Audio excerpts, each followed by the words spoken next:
The Wake Forest Invitational proved to be a good race for Katelyn Tuohy, but it was not her personal best as a favorite athlete of ours on the channel. Tuohy participated in the race over the past weekend and had a decent time of 4:08.29, which was a few seconds below her personal best. Let's talk about the event and see where Tuohy is compared to her performance last season. Her best time from last season was a 4:06.84, which she achieved at the ACC Outdoor Championships. And if we account for the indoor season, which really has different metrics to consider, a few things being the length of track and weather, while she ran a 4:06.49 at the Dr. Sanders Invitational Columbia Challenge in January. Clearly, Tuohy's time at the Wake Forest Invitational we just experienced this past weekend was a few seconds slower than her personal best. However, we need to keep in mind that this was Katelyn Tuohy's first race and appearance for the 2023 outdoor season. She has obviously been running with her team and getting better and stronger. As I mentioned in a recent video, my estimate for her was to run low fours in the 1500, which she clearly did here.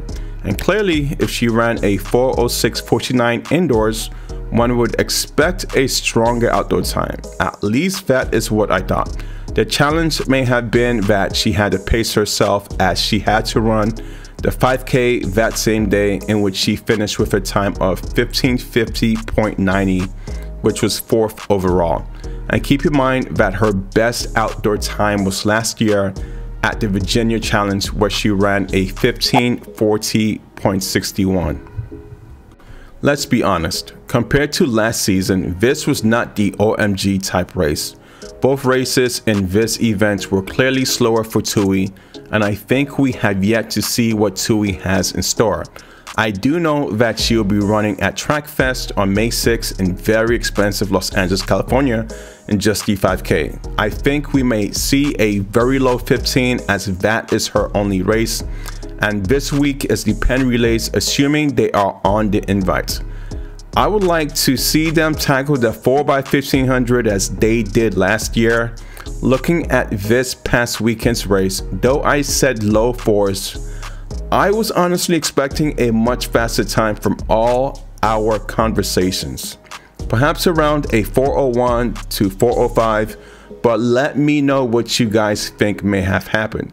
Possibly an energy conservation technique at play here, which is more than likely. However, I definitely was not expecting a 15:50 from the 5K.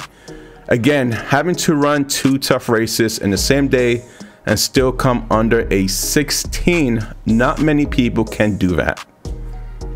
Overall, Tuohy's time in the 1500 from last time I checked was still the fastest time in the NCAA this year, which tells us that she clearly still dominates the competition, or they have yet to reach her level. It was encouraging to see her running with other professional athletes, which made this race interesting and helped push her. Now, other people who ran in the race included Konstanze Klosterhalfen, also nicknamed Coco of Germany, who came in first place, and she is one of those athletes that has broken the 4-minute barrier back in 2020 at the New York Merrill's Games, but that is like comparing apples and oranges. Since then, she has positioned herself to be a very strong, well-rounded distance runner, and she also took it to the 800 meters in this invite. The next star was Angel Piccirillo, who recently got married to Australian runner Patrick Turnan. At 29 years old, this was one of Angel's best races ever in the 1500. I do want to note that Fiona O'Keeffe, a professional who recently signed with Puma back in 2021, came in first place in the 5K with a time of 15:25. Her outdoor season's best was 15:05. So glad she came out because it challenged the competition, and we will see why in a few seconds, because all four ladies included Amaris Tainisma, Kelsey Chmiel, whom I have not heard from in a long time, Savannah Shaw, and obviously Katelyn Tuohy were in the top 6.